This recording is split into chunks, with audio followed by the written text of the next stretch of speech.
बिस्मिल्लाहिर्रहमानिर्रहीम। अस्सलाम वालेकुम। गिरते हैं शहसवार ही मैदान जंग में, गिरते हैं शहसवार ही मैदान जंग में, वो तिफ़्ल क्या लड़े जो घुटनों के बल चले। ज़िंदगी एक खूबसूरत नेमत, कौन अच्छी ज़िंदगी नहीं चाहता। हर इंसान की ख्वाहिश है कि उसकी ज़िंदगी बहुत खूबसूरत हो, बहुत अच्छी हो, क्योंकि अल्लाह पाक ने, कुदरत ने ज़िंदगी के अंदर जो रंगीनियाँ भरी हैं पूरी दुनिया में, कायनात, आजकल लगे हुए हैं साइंसदान इस पूरी कायनात को छानने के लिए कि अल्लाह पाक ने क्या क्या नेमतें, क्या क्या चीज़ें इस इंसान के लिए, बने इंसान के लिए बनाई हैं कि यहाँ तक इंसान पहुँचा है।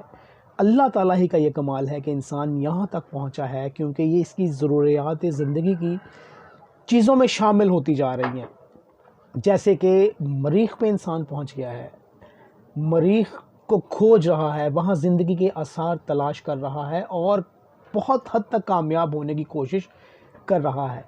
ज़िंदगी पे बात हम कर रहे थे कि ज़िंदगी बहुत खूबसूरत है। इसी ज़िंदगी में इंसान की तकालीफ़, दुख, इस तरह की तमाम चीज़ें आती रहती हैं, लेकिन इनका हल यही है कि सबसे पहले सब्र, तहम्मुल, बर्दाश्त बताया गया है, सिखाया गया है। अगर हम अपनी ज़िंदगी में ये तमाम तर चीज़ें शामिल कर लेंगे तो ज़िंदगी गुजारना बहुत आसान हो जाएगा। अपने रिश्तेदारों के साथ ताल्लुकात वास्ता जो होता है हमारा, सब्र तहम्मुल के साथ ही चलना पड़ता है ना, उनके साथ भी हमें। इसी तरह आजकल पाकिस्तान के जो हालात चल रहे हैं, उन हालात पे अगर देखा जाए तो आजकल बेरोज़गारी, महंगाई, बहुत लॉ एंड ऑर्डर की सिचुएशन हो गई। पाकिस्तान की ओवरऑल सिचुएशन पे अगर हम बात करें तो काफ़ी गंभीरता नज़र आती है। अवाम बहुत परेशान है, बाज़ औक़ात अवाम सड़कों पे होती है, बाज़ औक़ात इंसान जो है, अवाम जो है वो एहतजाज कर रही होती है, हुकूमत के ख़िलाफ़ प्रोटेस्ट हो रहे हैं कि महंगाई कम करो, ऐसे करो, वैसे करो, अवाम का सोचो, क्योंकि महंगाई बहुत ज़्यादा हो चुकी है। इसी तरह अगर देखा जाए तो हमारी ज़िंदगी के अंदर भी बड़ी चीज़ें जो हैं वो ऊंच नीच का शिकार होती हैं, जो कि नज़र आता है इंसान की ज़िंदगी में हर तरफ। तो सब्र तहम्मुल के साथ चलना चाहिए हर लिहाज से। इसी तरह आजकल जो हालात चल रहे हैं, ये हमारा जो इस्लामी ब्रादर तुर्की है मुल्क, वहाँ पे बड़ी गंभीर सिचुएशन हुई है। ज़लज़ला जो आया है वहाँ पे, ज़लज़ला कुछ दिन पहले जो आया उसने तबाही मचा के रख दी। ज़लज़ले ने तुर्की में, ये जो इसका जितना एरिया है, शाम भी है इसमें शामिल और साथ साथ का जो एरिया है वो भी शामिल है। तकरीबन 450 किलोमीटर के एरिए पे 1 करोड़ 35 लाख अफराद जो हैं मुतासर हुए हैं इसमें। ये भी एक सिचुएशन है ज़िंदगी में, ये भी एक ऊंच नीच है, एक कुदरती आफत है। इन आफतों से निपटा तो नहीं जा सकता, लेकिन पहले या बाद में, पहले कैसे, इसी तरह से कि अल्लाह ताला के नज़दीक हो के कि या अल्लाह हमें माफ़ फरमा दे, हम भटक गए हैं, हम किसी और तरफ चले गए हैं। ऐसा है कि हम अपने रब से बहुत दूर हो चुके हैं, तो हमें चाहिए कि अपने रब के नज़दीक हों। जितना हम रब के नज़दीक होंगे उतनी ये आफ़ात, ये जितनी भी चीज़ें जो इंसान को घेर लेती हैं, मसले मसाइल आते हैं, ये काफ़ी हद तक कम हो जाते हैं, बहुत हद तक। दूसरा, इसके बाद की सिचुएशन, जैसे कि ज़लज़ला आ गया है, अब ज़रूरत है उन्हें हमदर्दी की, भाईचारे की, प्यार की, मोहब्बत की, मदद की। तो तमाम तर जितने ममालिक हैं जो अच्छे तरक्की पज़ीर ममालिक हैं, उन्हें चाहिए, जो इस काबिल हो हैं, कि वो जितना दिल खोल के तुर्की में इस वक्त जो हमारे बहन भाई मुतासर हुए हैं इस वक्त, उनकी मदद करें, क्योंकि उनकी मदद करने से ही इंसानियत की मदद है और फिर इसका अजर अल्लाह पाक से रखना है हमने। कोई किसी को अजर नहीं दे सकता सिवाय अल्लाह पाक के। अल्लाह पाक से अजर की उम्मीद रखें। तो तुर्की में जो ज़लज़ला आया है, उनमें हमें चाहिए कि हम बहुत बहुत जितना हो सके उनके दुख दर्द में शरीक हों, और हम उनके दुख दर्द में शरीक हैं, उनके साथ खड़े हैं। इसी तरह यही है कि पाकिस्तान भी इस इमदादी कार्रवाइयों में शामिल है। लेकिन यहाँ चलते चलते एक और बात बताऊँ कि तुर्की ने, हमारे वज़ीर-ए-आज़म साहब जो हैं शहबाज शरीफ साहब, उन्हें मना कर दिया कि जी आप तुर्की ना आएँ। कोई पता नहीं है कि आप तुर्की आएँ, क्योंकि यहाँ तो प्रोटोकॉल एंजॉय करते हैं ये सब। पाकिस्तान में इतने प्रोटोकॉल एंजॉय करते हैं कि गरीब आवाम के पास, अवाम वैसे सड़कों पे ख्वार है, ये सड़कों बंद करके प्रोटोकॉल एंजॉय करते हैं, अवाम वैसे सड़कों पे ख्वार है।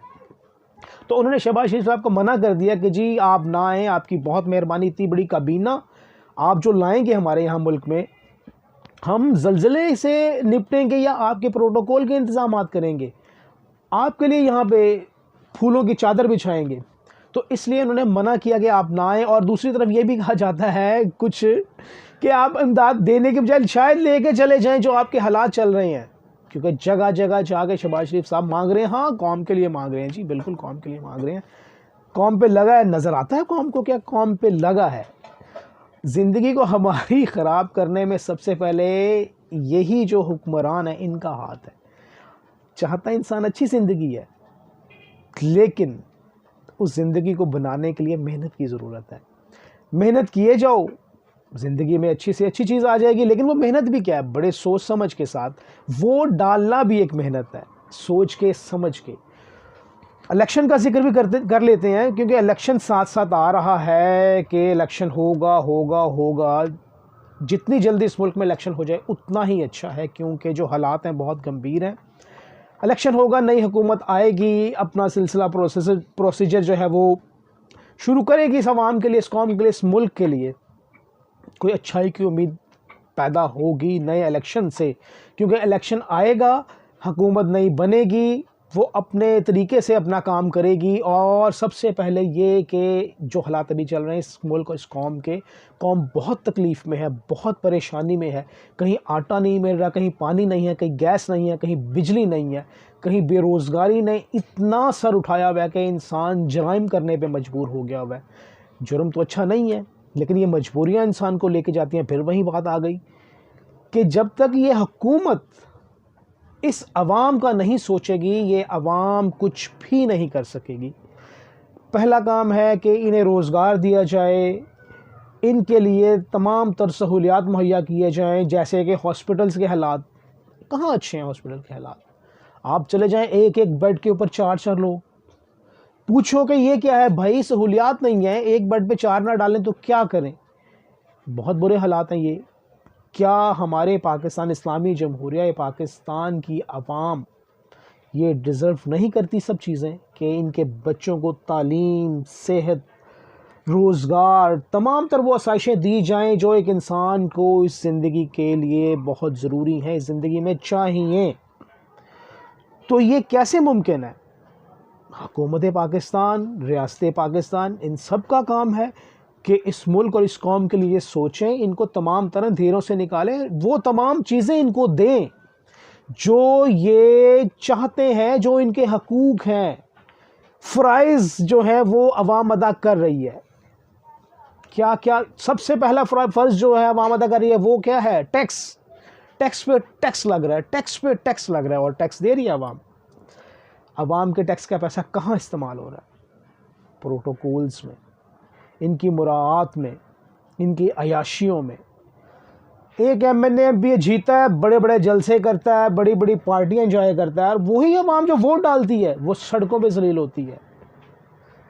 कहने का मकसद सिर्फ इतना है, इलेक्शन की बात हम कर रहे थे कि इलेक्शन नज़दीक है, तो मेहरबानी फरमाकर अपने वोट को बड़े एहतियात से इस्तेमाल कीजिए। आपका वोट बहुत कीमती है, बहुत कीमती वोट है आपका। तो आपको चाहिए कि बहुत सोच समझ के अपना इंतखाब कीजिएगा, ऐसे इंसान का जो इस मुल्क और इस कौम के लिए आसानियां लेके आए, ना कि यही जो अभी चल रहा है सिलसिला। एक दिन में पेट्रोल कुछ होता है, अगले 2 दिन बाद खबर पढ़ते हैं जी पेट्रोल फिर महंगा होने लगा है। आवाम भागती है पंपों की तरफ कि जी पेट्रोल की टंकियां फिल करवा लें। 5 दिन, 10 दिन, 20 दिन चल जाएगा वो पेट्रोल, फिर क्या करेंगे? फिर उससे महंगा होगा ना, फिर महंगा होगा, टैंकियां भरवाते रहेंगे, पेट्रोल महंगा करवाते रहेंगे। ओ भाई निकलो अपना जो है हक लो। खुद जब तक आप हक नहीं लेंगे, अपना हक आप जब तक खुद नहीं लेंगे, आपको आपका हक कोई नहीं देने वाला। मिल गया 75 सालों में हक, अब किसी को मिला हो अपना हक 75 सालों में, सिवाय इन हुक्मरानों के जिन्होंने इस मुल्क की बोटी बोटी को नोच डाला है, अवाम के तन से कपड़ों को चीर के उतार डाला है। तो अपने वोट का इस्तेमाल अपने हक के लिए इस्तेमाल करना है आपने, तभी जाके कोई इस मुल्क की तकदीर बदलेगी, इस अवाम की तकदीर बदलेगी। ज़िंदगी के टॉपिक से शुरू हुए थे, खूबसूरत ज़िंदगी की तरफ आए, बर्दाश्त तहम्मुल की तरफ आए, सब्र की तरफ आए, तमाम परेशानियों का ज़िक्र किया, तुर्की का ज़िक्र किया कि ज़लज़ला तुर्की में आया। हमारा सबका हक़ है कि जहाँ तक हो सके उनकी मदद करें। मदद बेहतरीन करने वाला तो अल्लाह ताला की ज़ात है, बाकी इंसान को मदद के लिए ही बनाया गया है। एक मददगार साबित होना किसी के लिए, ये बहुत ही रिस्पेक्टफुल अंदाज में देखा जाता है इसको, और बहुत ही अच्छी बात है ये। बात मैं यही कर रहा था कि आप अपनी ज़िंदगी को अच्छा करने के लिए अपने वोट का इस्तेमाल अच्छा ज़रूर कीजिएगा, तभी जाके कोई नसीब आपकी और आपकी आने वाली नस्लों की बदलेगी। उनकी ज़िंदगी खूबसूरत होगी, आपके बच्चों की, हमारे बच्चों की, तमाम पाकिस्तानियों की बहुत अच्छी हो जाएगी अगर आप लोग अपना हक़ मांगना सीख जाएं।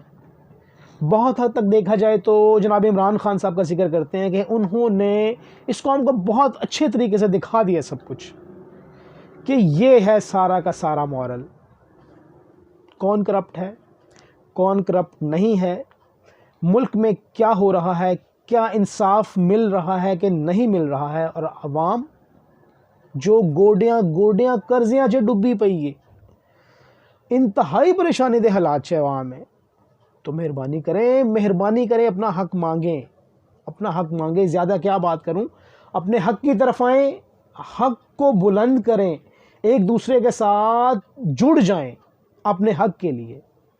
यही कहूँगा जाते जाते, अल्लाह पाक से यही दुआ करूँगा कि हम सब के लिए आसानियाँ पैदा करे, हम सब के लिए वो तमाम तर परेशानियाँ दूर कर दे हमारी सारी की सारी।